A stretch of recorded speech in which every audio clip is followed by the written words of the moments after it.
날 위해 십자가에서 깨뜨리신 사랑, 오늘도 그 사랑 안에 나 거합니다. 주님의 생명 내 안에 있고 주님의 사랑 날 강권하니 나 오늘도 주께 내 삶을 깨뜨립니다. 날 위해 십자가에서 날 위해 십자가에서 깨뜨리신 사랑, 오늘도 그 사랑 안에 오늘도 그 사랑 안에 나 거합니다. 주님의 생명 내 안에 있고 주님의 사랑 날 강권하니 나 오늘도 주께 내 삶을 깨뜨립니다.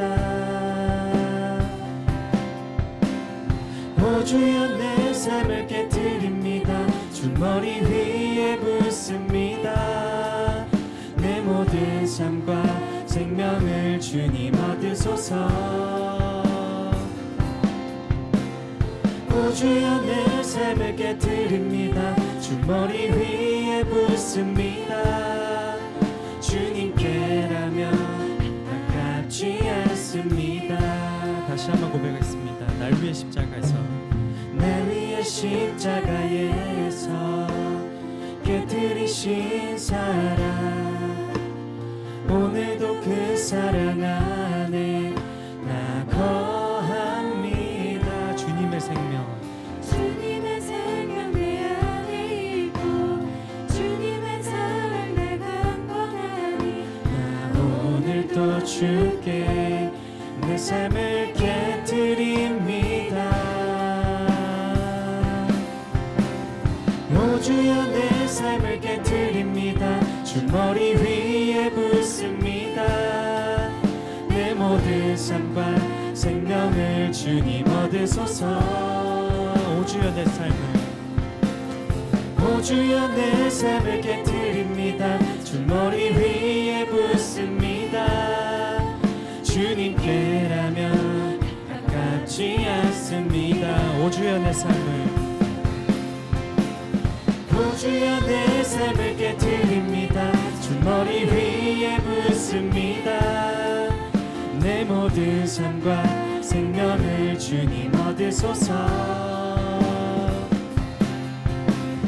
오 주여 내 삶을 깨뜨립니다. 주 머리 위에 붓습니다. 주님께라면 아깝지 않습니다. 내 눈을 열어주소서. 내 눈을 열어주소서. 주의 참된 가치 보도록 주 옆에 계신 주님과 비할 것은 없습니다. 내 손에 남은 것 없이 아낌없이 다 드립니다. 주님 한 분만을 위하여 한 방울도 남김없이 존귀와 영광 존귀와 영광을 받으소서.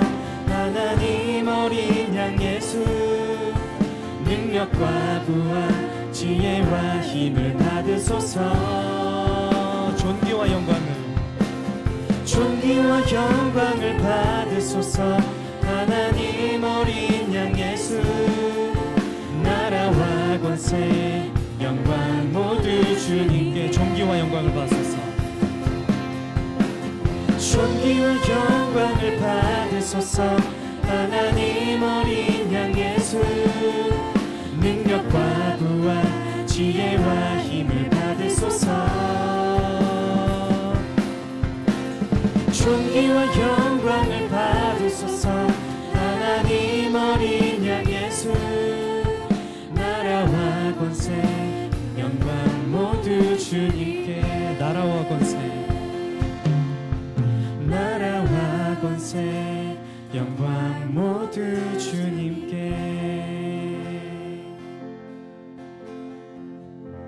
아멘.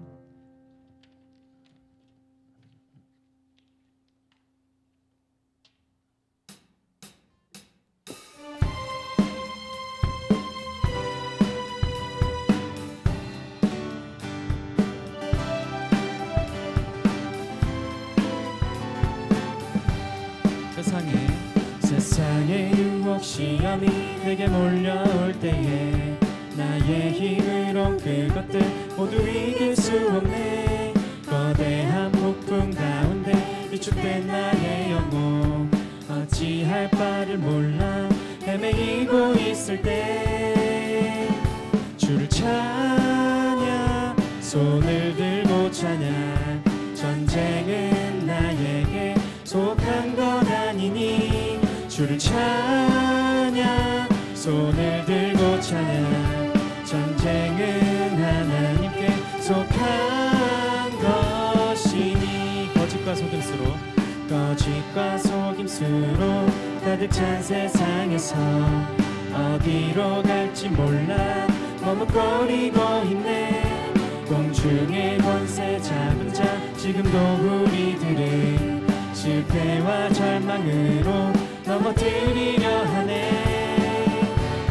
주를 찬양 손을 들고 찬양 전쟁은 나에게 속한 것 아니니 주를 찬양 손을 들고 찬양 전쟁은 하나님께 속한 것이니 주를 찬양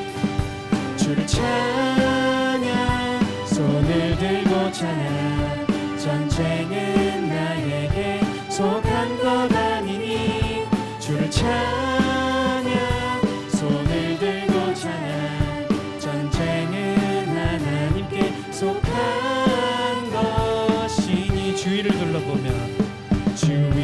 둘러보면 아무도 없는 듯 믿음의 눈을 들면 보이는 분 계시네. 지금도 내 안에서 역사하고 계시네.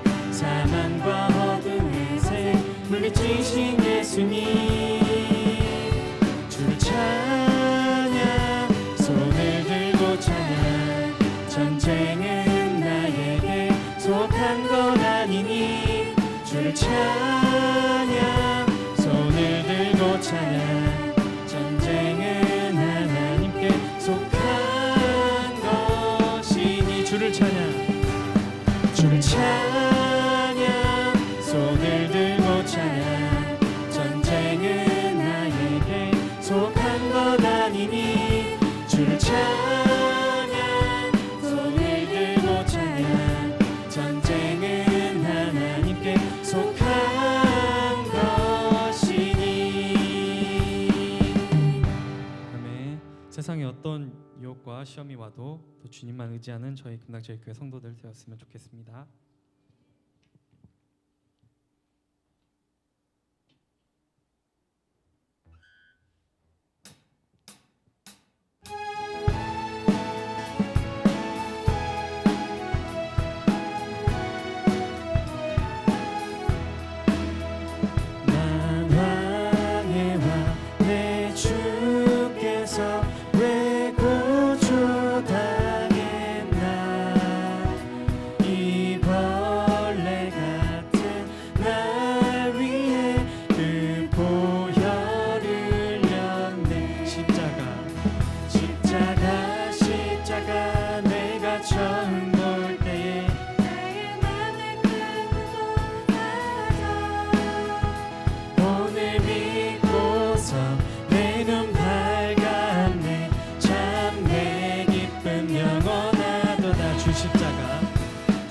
십자가 못 박히는 속죄함 아닌가. 그 긍휼함과 그 은혜 말할 수 없도다. 십자가 내가 처음 볼 때에 나의 맘에 큰 고통 사라져. 오늘 믿고서 내 눈 밝았네. 참 내 기쁨 영원. 십자가 내가 처음 볼 때에 나의 맘에 큰 고통 사라져. 오늘 믿고서 내 눈 밝았네. 내 기쁨 영원하도다. 늘 울어도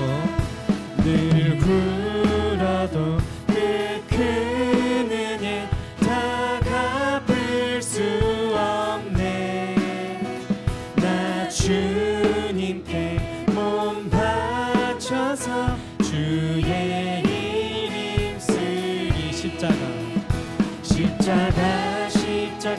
내가 처음 볼 때에 나의 맘의 큰 고통 사라져. 오늘 믿고서 내 눈 밝았네. 참 내 기쁨이야. 십자가 내가 처음 볼 때에 나의 맘의 큰 고통 사라져. 오늘 믿고서 내 눈 밝았네. 참 내 기쁨 영원하도다. 십자가 내가 처음 볼 때에 나의 맘의 큰 고통 사라져. 오늘 믿고서 내 눈 밝았네. 참 내 기쁨 영원하도다. 아멘. 내 영혼의 그 귀 깊은 데서 찬양하고 예배로 나아가겠습니다.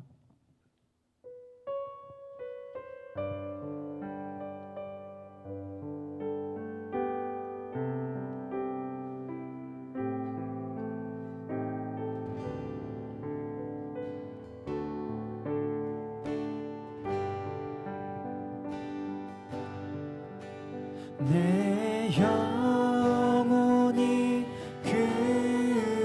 극히 깊은 데서 맑은 가락이 훈련하네.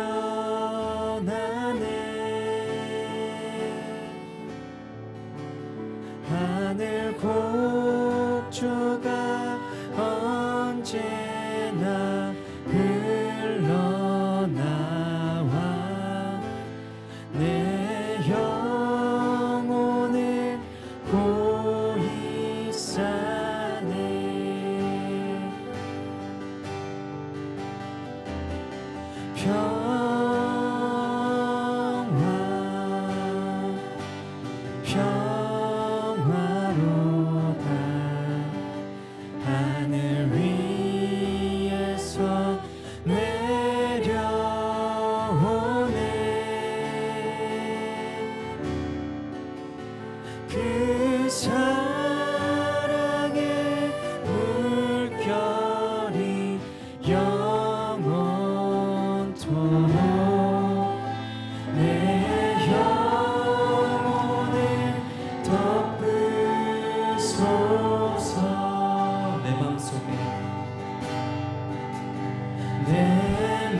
전능하사 천지를 만드신 하나님 아버지를 내가 믿사오며 그의 외아들 우리 주 예수 그리스도를 믿사오니 이는 성령으로 잉태하사 동정녀 마리아에게 나시고 본디오 빌라도에게 고난을 받으사 십자가에 못 박혀 죽으시고 장사한 지 사흘 만에 죽은 자 가운데서 다시 살아나시며 하늘에 오르사 전능하신 하나님 우편에 앉아 계시다가 저리로서 산자와 죽은 자를 심판하러 오시리라. 성령을 믿사오며 거룩한 공예와 성도가 서로 교통하는 것과 죄를 사하여 주시는 것과 몸이 다히 사는 것과 영원히 사는 것을 믿사옵나이다. 아멘. 469장 찬송드립니다.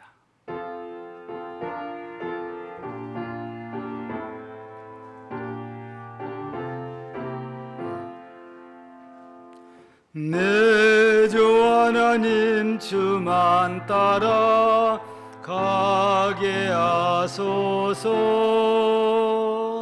어떠한 역경과 괴로운 일이 네 앞길을 가로막아도 물리치고 가게 하소서.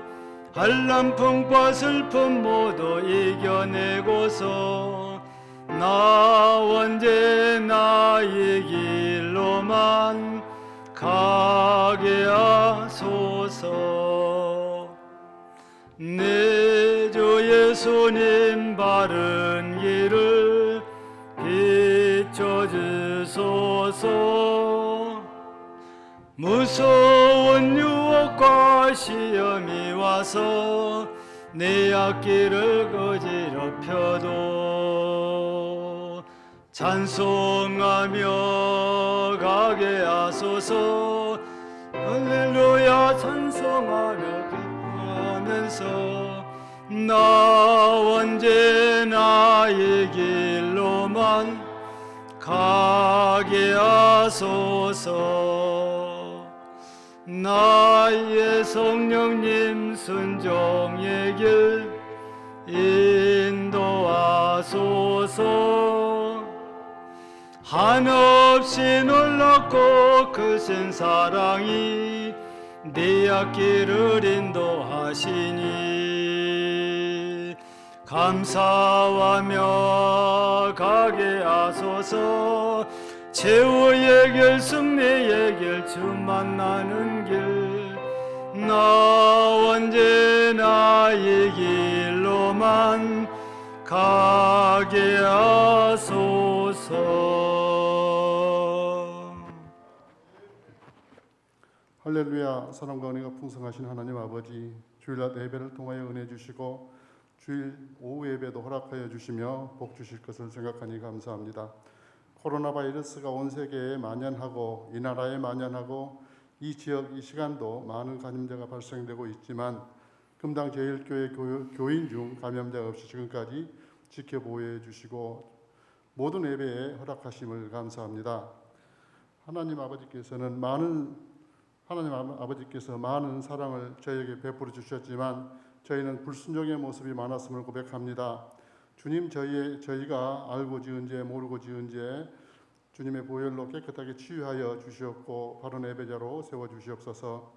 하나님 아버지, 금당제일교회가 2021년 이루고자 하는 비전은 일어서서 함께 가는 교회입니다. 비전센터를 허락하여 주시고 역할과 책임을 부여하여 주신 주님, 최근 수년간 마땅히 해야 할 일들을 코로나 감염 예방을 위해 부득이 소극적인 활동으로 전환되어 지금에 와 있습니다. 이제는 코로나 예방 접종이 한창 진행 중이니 다시 힘을 얻어 전체를 점검하게 하옵시고 모두가 함께 일으켜 세워 금당교회에 주신 역할과 책임을 다할 수 있게 은혜 주시옵소서. 하나님 아버지, 금년 교회 교육기관의 여름 행사가 계획되어 있습니다. 준비하고 진행되는 모든 과정에 참여해 주셔서 맡은 자와 협력자 모두에게 지혜 주시옵고 코로나로부터 안전하게 지켜보호해 주시며 행사 목적이 잘 달성될 수 있도록 인도해 주시옵소서.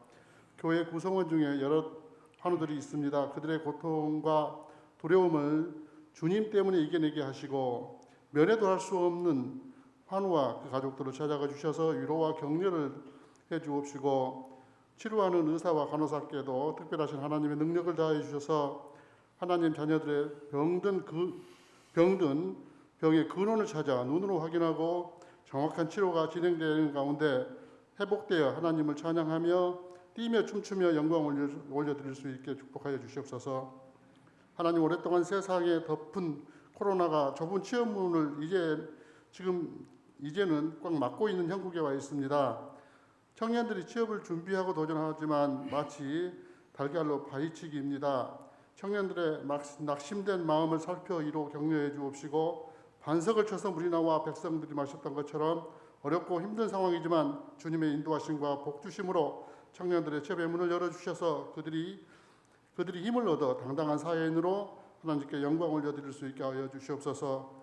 이 시간 말씀 전하시는 목사님 영육간에 강건함을 다해 주시고, 목사님 가정에도 만사가 형통하는 복 주옵시고, 대언하시는 말씀을 통하여 성령 충만, 은혜 충만으로 위로받고 치유받고 회복되는 복 주시옵기를 간구하면서 이 모든 말씀 지금도 살아계셔서 우리를 구원해 주신 예수님 이름으로 기도드립니다.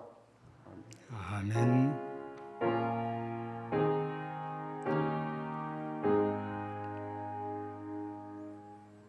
하나님 말씀은 신약성경 로마서 8장입니다.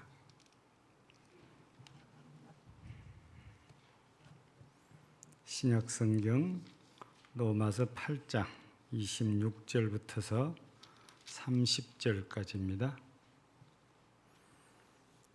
250쪽입니다. 이와 같이 성령도 우리의 연약함을 도우시나니 우리는 마땅히 기도할 바를 알지 못하나 오직 성령이 말할 수 없는 탄식으로 우리를 위하여 친히 간구하시느니라.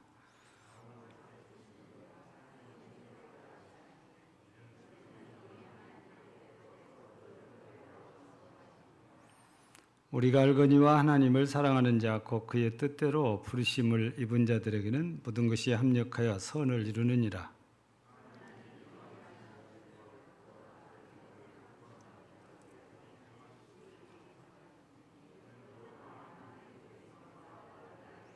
같이 합니다. 또 미리 정하신 그들을 또한 부르시고 부르신 그들을 또한 의롭다 하시고 의롭다 하신 그들을 또한 영화롭게 하셨느니라. 아멘.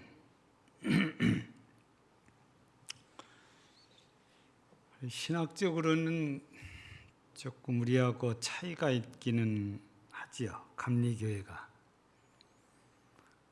감리교회 교단을 만든 요한 웨슬리라는 분이 지금 우리가 볼 때는 대단히 훌륭한 목사님처럼 이렇게 보이고 생각을 하거든요. 근데 그의 일기를 보면은 목사님도 이러신가 할 생각이 들어요. 분명히 열심히 신앙생활 했고 또 전도도 했고 또 봉사도 했는데 그러니까 이제 목사가 됐겠죠. 근데 목사가 돼가지고 설교를 하는데 어느 날 자신이 자기를 생각해 보니까 구원의 확신이 없더래요. 그리고 너무 놀래가지고 아니 나도 확신이 없는데 내가 어떻게 설교를 할 수 있냐 가지고 이게 심각한 고민에 빠졌대요. 그래서 기도도 하고 또 말씀도 보고 그런데 감사하게도 오래 걸리지 않아서 하나님께서 말씀을 묵상하는 중에 은혜를 주셨답니다. 그래서 구원 확신을 받게 했는데 그날 일기가 이렇게 쓰여져 있습니다. 지금 끝나는 구원의 확신을 어떻게 생기는 것인지 대해서 고민을 했다. 그러나 내 가슴이 뜨거워지는 순간 모든 고민은 끝이 났다. 구원을 위해 필요한 것은 예수님만을 신뢰하는 것, 예수님이 나의 모든 죄를 용서하시고 사망의 법에서 구원하셨다는 것을 믿는 것이다. 머리로만 알고 있던 사실이 이제는 가슴으로 믿어진다. 난 앞으로 이 확신을 사람들에게 전하며 살 것이다. 1738년 5월 25일 요한 웨슬리 목사 일기. 그냥 공부해서 목사가 되기는 했는데 구원의 확신 없이 목사를 했다는 거잖아요. 그래도 감사하게 하나님께서 빨리 구원의 확신을 주셔서 이 구원의 확신을 전하면서 이제 살게 되었다는 일기 내용을 우리가 이제 볼 수 있는데, 누구라도 이 구원의 확신을 갖게 되면 다른 게 필요가 없는 거예요. 근데 확신이 없다 보니까 이것저것 자꾸 쳐다보게 되고 끼웃거리게 되고, 내가 확신을 가지면 더 이상 뭐 필요한 게 없어요. 지금 요한 웨슬리 목사의 그 일기를 통해서 보면 특별하다 이런 것이 없고, 말씀을 묵상하다 보니까 예수 그리스도예요. 예수 그리스도에 대해서 확신을 가지니까 구원의 확신이 바로 해결이 됐단 말이죠.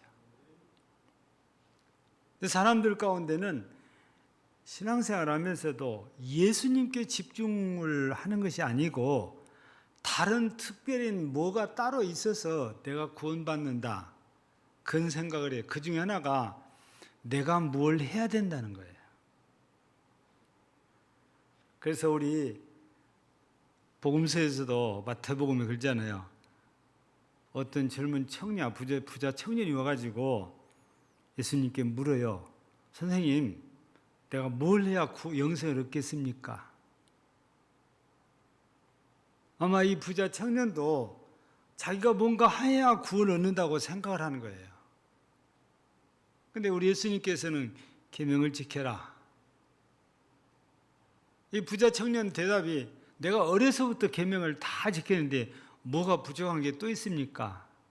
그때 예수님께서 하신 말씀이, 너 한 가지 부족한 게 있다 하시면서 내 재산을 다 팔아서 가난한 사람들에게 나눠주고 나를 따라와라. 그러면 네가 영생을 얻을 것이다.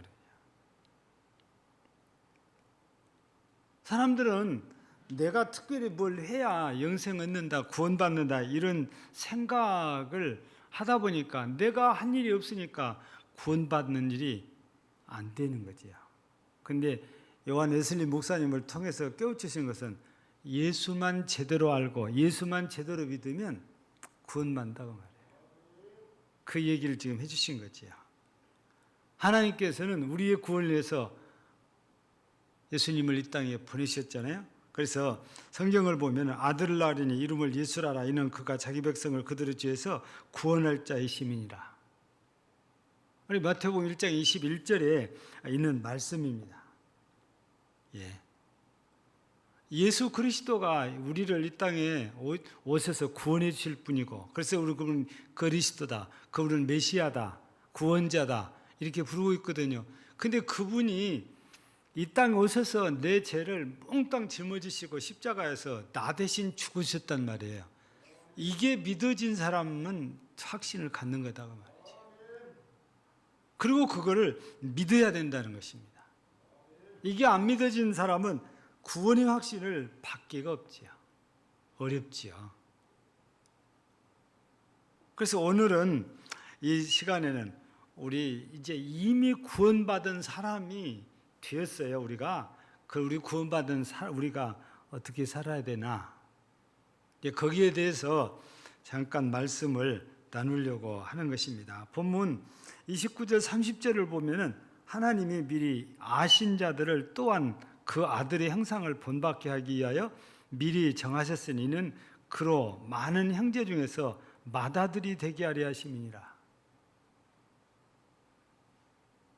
여러분, 이 맏아들은 그 집안의 대표하는 사람이지요.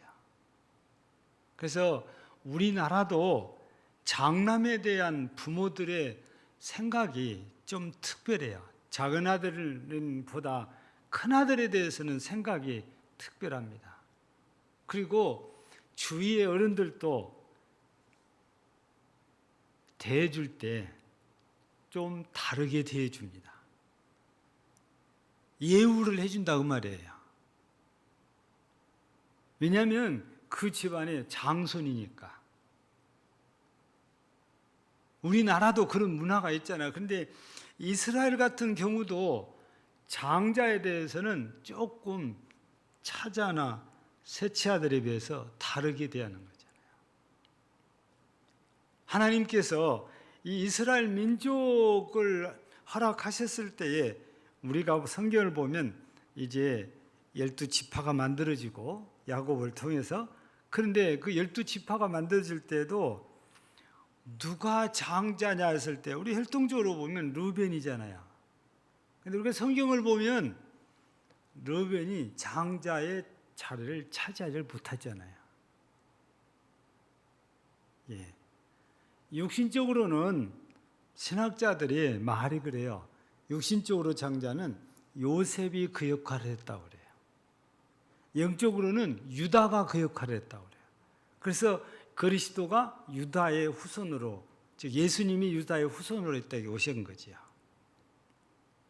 근데 그 예수님은 이 땅에 오실 때 우리처럼 그냥 어떤 가정의 장자로 이렇게 그런 정도가 아니고 하나님의 아들로서 이 땅에 오셨는데, 우리 인류의 죄를 대속하기 위해서는 사람이 죄를 졌으니까 사람으로 오셔야 됐고, 또 사람이 죄를 감당하는데 죄 없는 사람이 대신해야 되니까 예수님께서 온갖 시험을 다 당하셨어도 죄는 없으신 분이라고 히브리서 4장 15절에서 얘기를 하십니다. 즉 다른 말로 바꾸면 예수님이 메시아로서 합당하신 분이다 그 말이죠. 그래서 오늘 본문에서도 형제 중에 맏아들이 되게 하셔서 예수님을 우리 죄를 다 대속하시기에 합당하는 그런 위치에 하나님께서 세워 주셨거든요. 그래서 우리 예수님을 통해서 정하신 자들, 택한 자들을 의롭게 이렇게 해 주셨는데, 그러면 우리가 이렇게 예수 그리스도를 통해서 의롭게 됐어요. 죄 사함을 받았어요.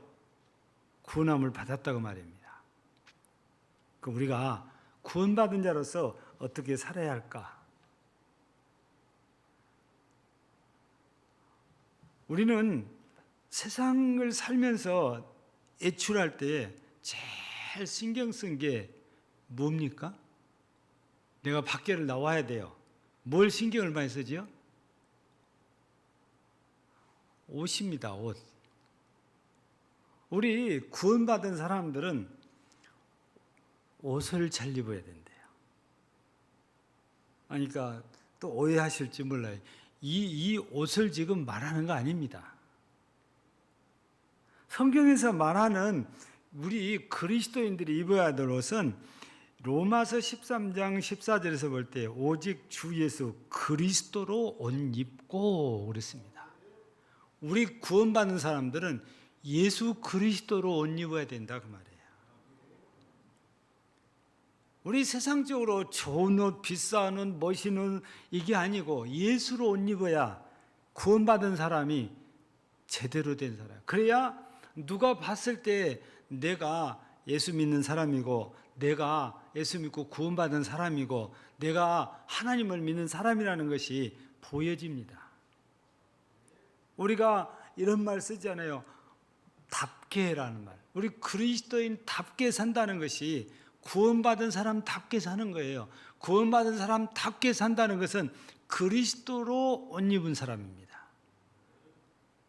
그리스도로 옷 입지 않으면 아직도 여전히 우리는 세속적인 그런 상태에 있고, 변화가 없는 상태에 있고, 마귀의 권세 아래 있는 상태거든요. 또 우리 말씀 가운데 보면은 골로새 3장 12절에서는 그러므로 너희는 하나님이 택하사 거룩하고 사랑받는 자처럼 긍휼과 자비와 겸손과 온유와 오래 참음으로 옷 입고, 요거 우리 성령의 열매에 속해 있는 것들이잖아요. 이렇게 옷 입었다는 것은 누가 나를 봐도 이런 열매들이 맺혀지는 겁니다. 그랬을 때 우리가 그리스도로 옷 입은 사람 이렇게 얘기를 할 수 있는 거거든요. 우리의 겉모습이 그냥 육신적으로 좋은 옷 입어서 좋게 보이는 게 아니고 예수 그리스도로 덧입고 예수 그리스도로 덧입은 사람답게 이런 열매들을 맺히면 자연스럽게 저분은 예수 믿는 사람, 저분은 교회 다니는 사람, 그게 알려진단 말이죠.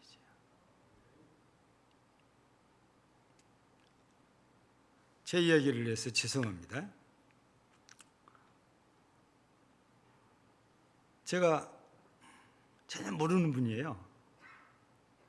이제 헬스장에서 이제 얼굴을 이렇게 대하고 이제 했는데 한참을 지났는데 저한테 직업이 뭐냐고 물어봐요. 나이를 이렇게 통성명을 해보니까 저보다 나이가 8년인가 8살인가 적어요. 사업하신 분이고. 근데 그래서 자기는 이러는데 아유 선생님은 뭔 일 하세요? 그래서 아유 나 금당제일교회 목사입니다. 그렇지요. 저 교회 안 다닙니다마는 어쩌면 그렇게 꼭 종교계통에서 일하시는 분 같이 보인다는 거 내가요.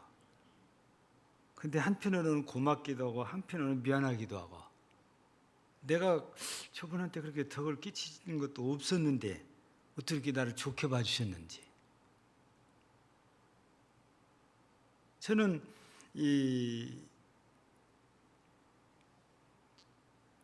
그 이전에도 2번 그런 얘기를 들은 것 같아요.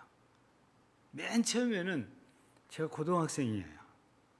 고등학생 때 저희 집은 시골이고 구례읍에 문구사에 교회 성경학교 때문에 이제 이 꾸미려고 우리 교회는 강장로님이 다 하시는데 저희가 어렸을 때는 우리가 모든 걸 다 했어요. 글씨 다 그려서 칼로 오려가지고 다 붙이고 주제 다 파서 붙이고 기간 다 써서 붙이고 다 우리 손으로 했어요. 그래서 이런 일을 하려고 갔는데 그 문구사 주인 아주머니가 내가 이게 주름이 있어가지고 나이가 좀 들어온가 봐요. 이 주름이 어려서부터 있었으니까 어디게 전사님이세요? 그래. 난 그 고등학생이었다니까 그때가요. 그래서 아닌데요. 근데 왜 그렇게 보이죠? 그런 거예요. 그래서 제가 사실을 해서 저 사실은 고등학생이고 아무교회 학생회장인데 우리 여름성교학교 준비하려고 뭐 좀 필요해서 왔다 그러니까 아 그러군요. 근데 나중에 세월이 지난다 보니까 그분이 남편이 목사가 됐어요. 구례 문척에 고씨가 많은데 고씨 고재문 그때 당시 집사님이셨거든요. 목사가 됐어요. 예. 또 순천이 나와가지고도 또 문구사에서 그랬어요. 중앙초등학교 앞에 문구사가 쭉 있는데 그때 우리가 개척교회 교인들 뭐 30명 정도 안 됐으니까 주보를 뭐 이렇게 안 한 것이 아니고 샘플로 이거를 하나 딱 컴퓨터에서 뽑아가지고 아니 컴퓨터 뽑은 것도 아니지 이 찬송가 이런 건 다 비워갖고 한 장 해가지고 매주 요것만 연필로 볼펜으로 써가지고 가서 30장을 복사해 올 때예요. 근데 이걸 매주 토요일이면 이제 복사로 가는데 거기서 문구사 주인 아주머니가 느닷없이 어느 게 목사님이세요? 그런 거지. 아니 저를 왜 목사라고 하는데 아니요 그냥 그렇게 느껴진대요. 그래서 내가 내 신분을 소개하고 혹시 교회 다니냐고 했더니 그분은 지금은 이제 하나님의 교회인가요? 옛날 신흥교회가 무슨 교회 됐죠? 역전 밑에 그것도 하나님의 교회인가요? 거기 교회 집사님이시더라고요. 남편도 집사님이고 여자분도 집사님이고. 우리가 그리스도인답게 살면 보는 사람이 그걸 느낀다고 말해요. 그 우리가 그리스도를 옷 입고 산다는 것이 바로 그거거든요. 구원받은 사람은 이렇게 그리스도로 옷 입고 살아야 돼요. 그래야 그리스도의 향기가 풍겨지고, 그래야 그리스도의 냄새가 퍼져가고, 그래야 사람들이 그리스도인들은 입으로 말을 안 해도 안다고 말이에요. 그게 우리가 그리스도로 옷 입고 사는 모습들입니다. 그런데 겉으로 이렇게 풍겨나는 것만 갖고도 알 수 있는 것이 있는 것처럼, 이럴 때 우리가 그리스도로 옷 입고 살 때는데, 두 번째는 우리 언어입니다. 우리가 평소에 어떤 언어를 쓰냐에 따라서 사람들이 이분은 신앙생활 하는구나, 그걸 충분히 느낄 수 있는 거거든요. 성경은 우리에게 말을 참 조심해라 혹은 잘해라 그래요. 우리 야고보서 3장에 보면은 이 혀에 대한 얘기가 나오잖아요. 이 혀가 비유를 할 때 큰 배의 키와 같다고 그러고, 이 혀를 갖다 할 때 불의 혀 같다고 이렇게 표현을 하거든요. 어떻게 혀를 움직이냐에 따라서 말이 달라지기 때문에 그런 것입니다. 한마디 말 때문에 싸움이 날 수도 있고, 한마디 말 때문에 화해가 될 수도 있고. 그래서 우리는 그리스도인으로서 그리스도인다운 언어를 우리가 사용해야만이 누가 봐도 저분은 신앙인이구나, 그렇게 쉽게 느낄 수 있어요. 우리가 목사는 설교를 해야 되고 성도들은 전도를 해야 되고, 그러니까 이럴 때 우리가 말을 자칫 실수하면은 그 한마디 실수 때문에 실족하는 일도 생길 수 있을 정도로 말 한마디가 대단히 중요하다고 말이죠. 그래서 우리 그리스도인들은 이게 잘 안 해야 되는데 하다가 보면 나도 모르게 그러고 있어요. 그게 뭐냐면 남을 비판하거나 험담하거나 이러면서 수군거리는 거. 그거 안 해야 되는데 어떻게 얘기하다 보면 나도 모르고 그 속에 빠져갖고 그러고 같이 그러고 있어요. 또 우리 예수 믿는 사람들은 가능하면 긍정적인 언어를 써야 되는데 부정적인 말을 잘해요. 예수 믿는 사람들은 항상 긍정 언어가 몸에 배어야 되거든요. 믿음의 사람들이니까. 우리가 다른 말로 하면 믿음의 언어잖아요. 그래서 내 말 한 말 듣고 위로를 받고 격려를 받을 수 있어야 되잖아요. 근데 상처를 받게 된다면 내가 말을 대단히 잘못하고 있는 거예요. 그리스도인다운 언어가 아니라는 말씀입니다. 그래서 우리도 각자 내 자신의 언어를 한번 살펴볼 필요성이 있어요. 누가 내 말을 듣고 위로를 받을 것인지, 격려를 받을 것인지, 힘을 얻을 것인지, 아니면 실족하고 실망할 것인지. 근데요, 저도 요즘은 안 해요. 옛날에 한 2번 해봤어요. 제가 제 설교를 녹음을 해갖고 한번 들어본 적이 있어요.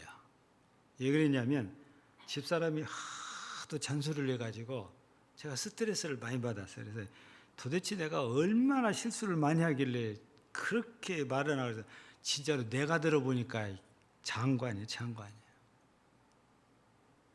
그래서 제가 그때부터서 생각을 바꿨어요.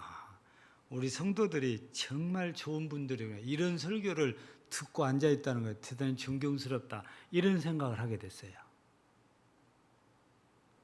이 말을 하다 보면 나도 모르게 실수를 이렇게 하게 되거든요. 그래서 우리가 그리스도인, 즉 구원받은 사람이라면 말이, 내가 예수 믿기 전과 예수 믿는 후에 말이, 언어 표현이 분명히 달라져서 사랑과 선행의 언어, 격려와 칭찬의 언어, 믿음과 긍정의 언어를 사용을 해야 마땅하다는 것입니다. 그래야 나와 대화하는 사람들이 위로를 받을 수 있고 힘을 얻을 수 있는 거지. 그래야 나에 대해서 호감을 갖게 되고 나에 대해서 신뢰감을 갖게 되고 내가 말을 했을 때 받아주게 됩니다.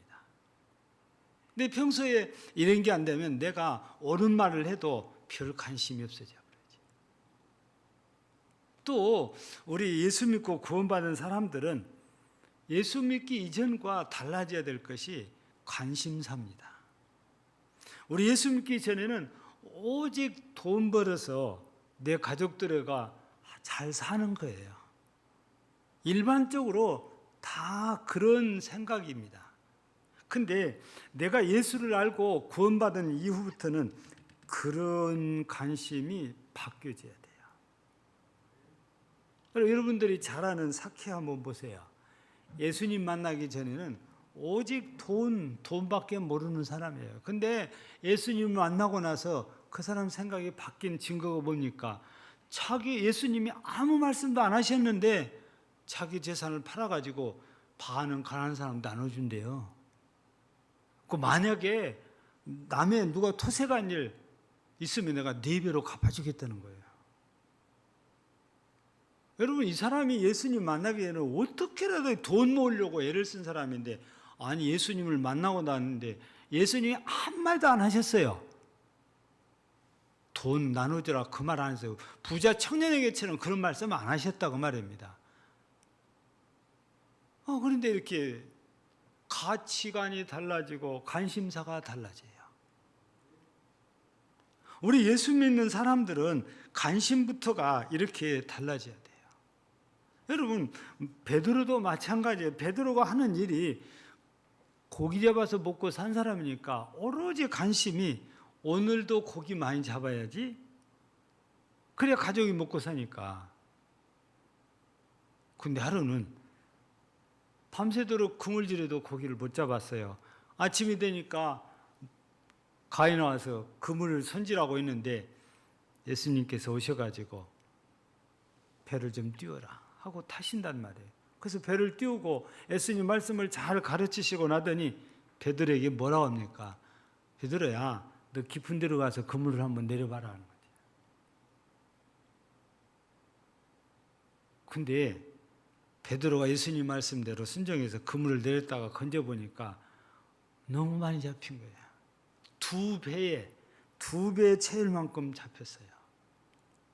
근데 이걸 보는 순간 좋다 그래야 되잖아요. 야, 최고다 그랬는데, 근데 베드로의 관심이 고기에 안 들어간 것이 아니고 주님께로 옮겨가요. 여러분요, 진짜를 깨닫고 나면 관심이 이렇게 달라지는 겁니다. 오늘 우리의 관심은 육신의 정욕과 안목의 정욕과 이생의 자랑에 관심이 가야 되는 것이 아니고 신령한 일에, 거룩한 일에, 하나님의 일에 우리의 관심이 가야 됩니다. 가치관이 달라져야 되니까. 내가 이 땅에 살고 있지만 내가 하나님 나라에 속한 사람이니까 내 가치관이 분명히 달라져야 돼요. 근데 구원받은 전이나 구원받은 후나 똑같이 세상 일에만 관심을 갖고 산다면 구원받은 사람으로서 변화된 게 아무것도 없어요. 우리는 변화가 돼야 되잖아요. 예수님을 알고 구원을 받았으면 분명히 우리 삶에서 변화가 일어나야 되거든요. 여전히 육신의 정욕, 안목의 정욕, 이생의 자랑이 최고인 것처럼, 그거밖에 없는 것처럼 하면 안 돼요. 그건 구원받은 사람의 모습이 아닙니다. 구원받은 사람은 그래서 어떤 경우에도 그 믿음을 버리지도 않고 포기하지도 않고 변치도 않아요. 루마니아에 출신으로서 유명한 목사님이 한 분 계시거든요. 범블란트 목사라고. 공산화 되면서 감옥에 이렇게 갇혔는데 20년 동안 옥살이를 했대요. 근데 이분이 목사라는 걸 알기 때문에 그 교도소에서 이 목사에게서 믿음을 뺏으려고 엄청 애를 많이 썼답니다. 다른 사람들은 간간히 면회가 오고 면회도 하고 그랬는데 이 버물란트 목사에게는 면회를 오는 사람도 없고 면회를 시켜주지도 않아요. 근데 하루는 이상한 방송이 나왔어요. 모든 수감자들은 가족들에게 면회를 오라고 편지를 써라. 그래서 범블란드 목사도 편지를 써가지고 제출했어요.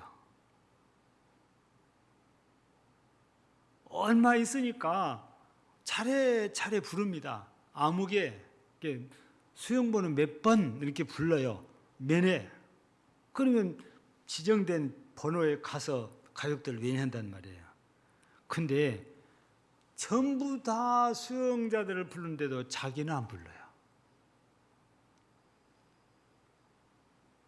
그래서 좀 실망을 했어요.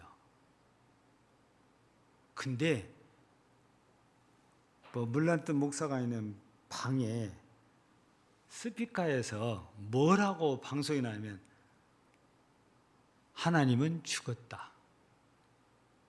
갑자기 방송이 나와요. 그러니까 하나님이 살아계신다면 오늘 네 가족이 왜 면회를 안 할 거냐? 틀림없이 하나님이 보내줬을 건데 하나님이 주었기 때문에 네 가족을 이곳에 면회를 올 수 없게 했다는 거죠. 버물란트 목사도 굉장히 실망을 했습니다. 이런 어려운 환경에서도 믿음을 지킨다고 지키고 있는데 하나님께서 아무것도 안 해주시니까. 그래도 방송에는 하나님은 죽었다. 그런 방송이 나오니까, 그리고 이제 이 방송이 나오니까 사람들이 볼 때마다 목사님 하나님이 죽었다면서요?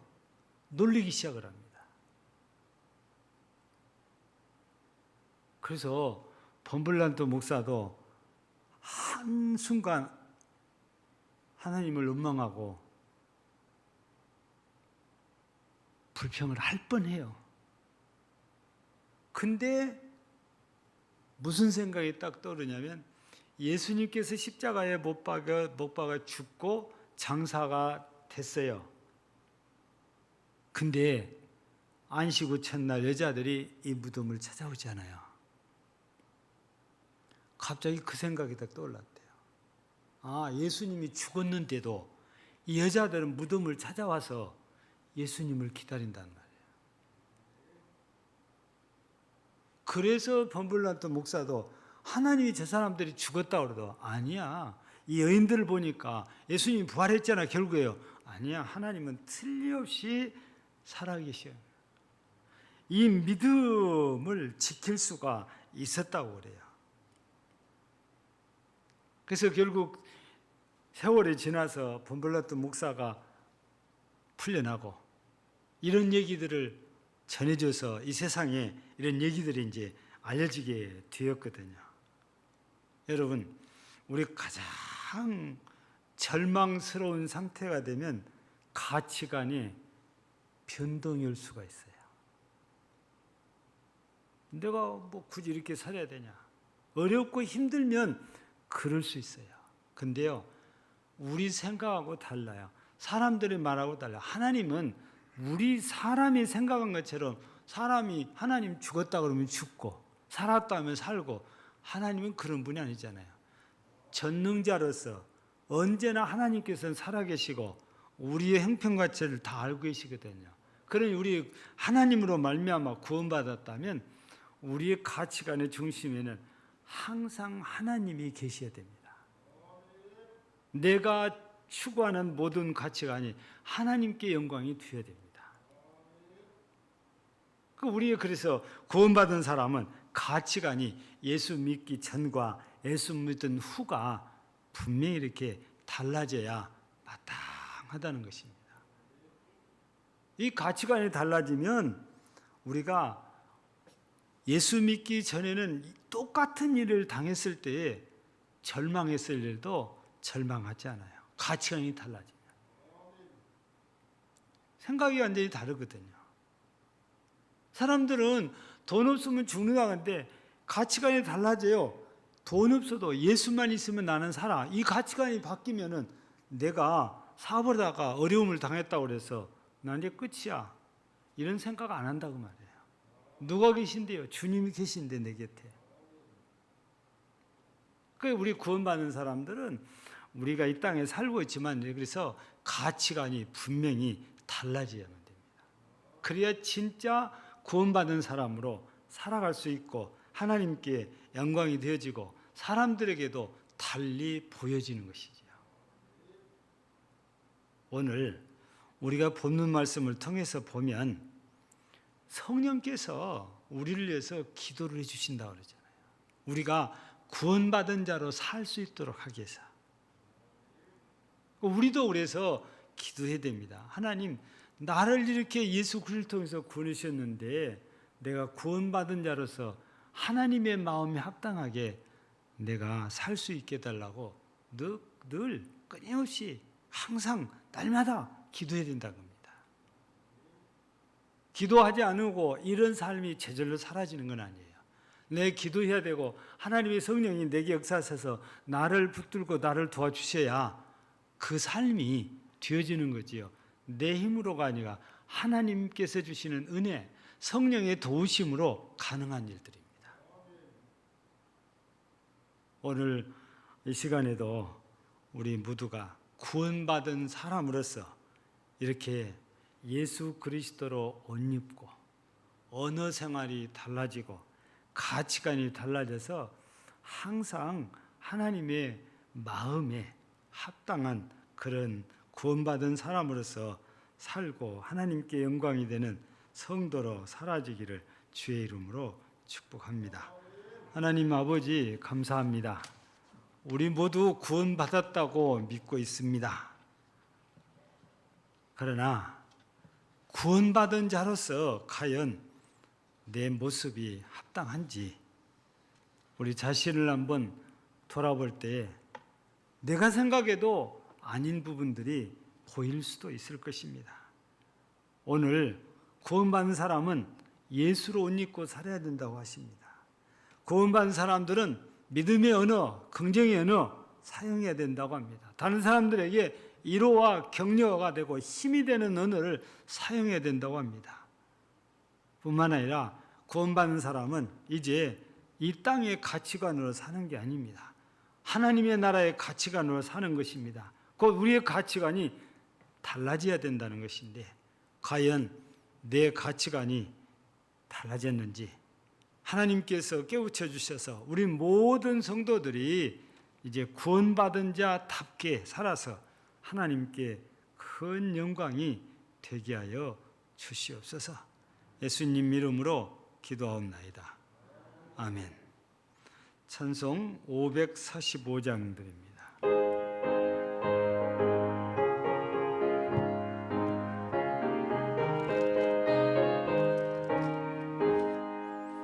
이 눈에 본 증거 아니 배여도 믿음만을 가지고서 늘 걸으며 이 교회 아무 소리 아니 들려도 하나님의 약속 위에 서리라. 걸어가세 믿음 위에 서서 나가세 의심 버리고 걸어가세 믿음 위에 서서 눈과 귀에 아무 증거 없어도 이 눈에 보기에는 어떠하든지 이미 얻은 증거대로 늘 믿으며 이 맘에 의심 없이 살아갈 때에 우리 소원 주 안에서 이루리.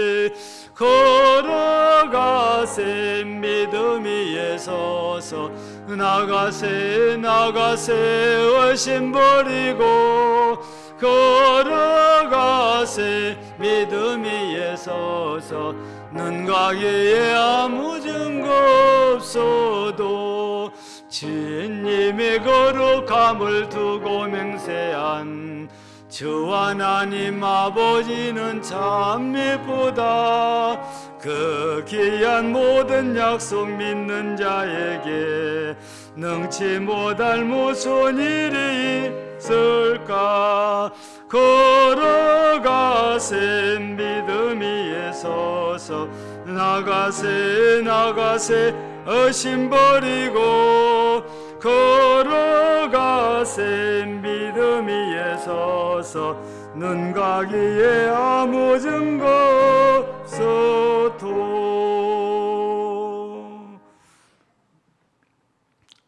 광고부터 드립니다. 낮에 오전 예배 때 말씀드린 대로 주보에 있는 그대로입니다. 한 가지 인쇄 안 된 거는 유치부 성경학교가 11일, 18일, 25일 주일에 주일날로 유초동구처럼 시행을 한다는 사실만 빠져 있습니다. 참고로 하시고 우리 교육부서 여름 행사들을 위해서 또 수고하시는 교사들을 위해서 기도해 주시고 경제적으로도 협찬을 해 주시면 감사하겠습니다. 주차장 출입 리모컨이 필요하신 분들은 강종석 장로님께 문의를 해 주시기를 바랍니다. 우리 기도하겠습니다. 하나님 아버지 감사합니다. 저녁 예배 대신 오후 예배로 또 우리 하나님께 영광을 돌렸습니다. 이 시간도 친히 역사하셔서 예배를 주관하시고 홀로 영광 받으신 하나님, 우리 모두가 주 예수를 믿어 구원 얻은 백성답게 이제는 그리스도로 옷 입고 살게 하시고 언어도 구원받은 사람답게 하늘에 속한 사람답게 사용해서 듣는 모든 이들이 위로와 또 격려와 희망을 얻게 하시고 또 치유를 받게 하시고 또 우리 하나님 긍정의 언어를 믿음의 언어를 사용해서 사람들에게 신뢰를 줄 수 있는 구원받은 성도요, 또 땅의 가치관이 아닌 하늘의 가치관을 가지고 살아서 하나님 앞에 모두가 합당한 자 되게 하옵소서. 예물을 드렸습니다.